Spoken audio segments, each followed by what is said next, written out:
দাস ব্লগলৈ স্বাগতম জনাইছো। আজি আমি মহামৃত্যুঞ্জয় মন্দিৰ অভিমুখে যাত্ৰা কৰিছো আৰু এই যাত্ৰা পথত যিবোৰ বস্তু আমি দেখা পাম কিবোৰ আপোনালোকৰ সৈতে শ্বেয়াৰ কৰিম। আপোনালোকে ইয়াত দেখিবলৈ পাব। বৰ্তমান আমি নগাঁও অভিমুখে গৈ আছো। নগাঁও আউনিআটিৰ পৰা অকণমান ভিতৰলৈ সোমালে মৃত্যুঞ্জয় মন্দিৰ পোৱা যায় আৰু সেই মন্দিৰলৈকে আমি গৈ আছো।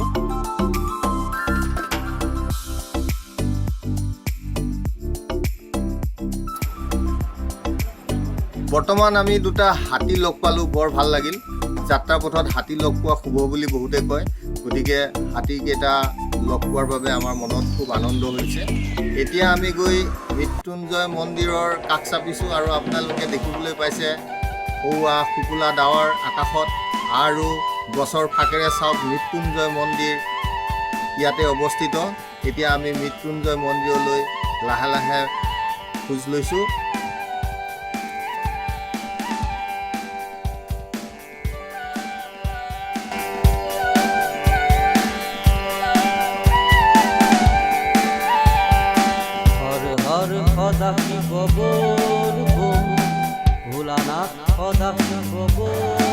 এতিয়া আমি মৃত্যুঞ্জয় মন্দিৰ আপোনালোকক দেখুৱাইছোঁ। সৌটো নিশ্চয় দেখিছে মৃত্যুঞ্জয় মন্দিৰ।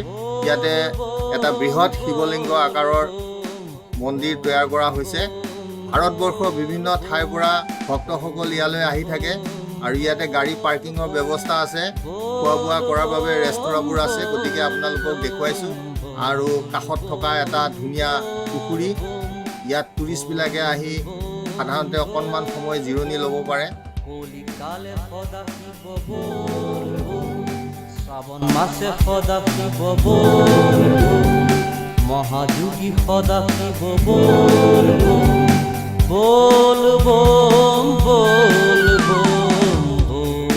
বল বল বল।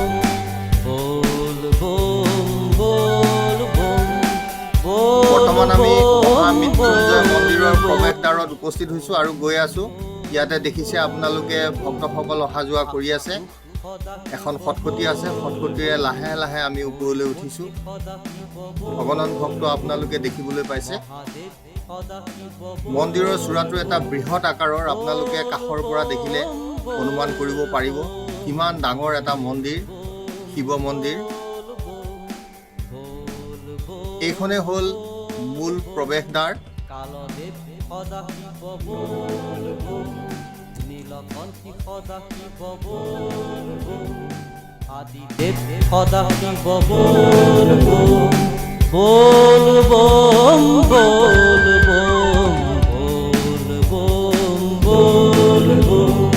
বল বল বল বল মন্দিৰৰ চাৰিওকাষে ঘূৰিব পৰা এটা ব্যৱস্থা আছে। চাৰিওফালে ভ্ৰমণকাৰীবিলাক বা টুৰিষ্টসকলে এবাৰ ঘূৰি পকি চাব পাৰিব। এক সুন্দৰ পৰিৱেশ। যদিও আজি উৎকট গৰম, তথাপি মন ভালেই লাগিছে, কাৰণ বতৰ ফৰকাল আছিলে। এতিয়া আমি মন্দিৰৰ পৰা লাহেকৈ উভতনি যাত্ৰা আৰম্ভ কৰিম আৰু বাটত কি পাই যাওঁ আপোনালোকে দেখা পাব। পৰিৱেশটো এবাৰ দেখুৱাইছোঁ। মহাকাল সদা শিৱ জটাধাৰী সদা শিৱ। আমি উভতি অহাৰ পথত এখন ৰেষ্টুৰাঁ পালোঁ আৰু ৰেষ্টুৰাঁখনতে এখন্তেক ৰৈ চাহ একাপ খাবলৈ বহিলোঁ। আপোনালোকে আহিলে ৰহাৰ এইখন মিডৱে ধাবা বুলি কয় এই ৰেষ্টুৰাঁখনত আপোনালোকে আহিব। ইয়াত সকলো ধৰণৰ খোৱা বোৱা ব্যৱস্থা আছে। ভিডিঅ'টো চোৱাৰ বাবে আপোনালোকক ধন্যবাদ জনাইছোঁ। Thank U.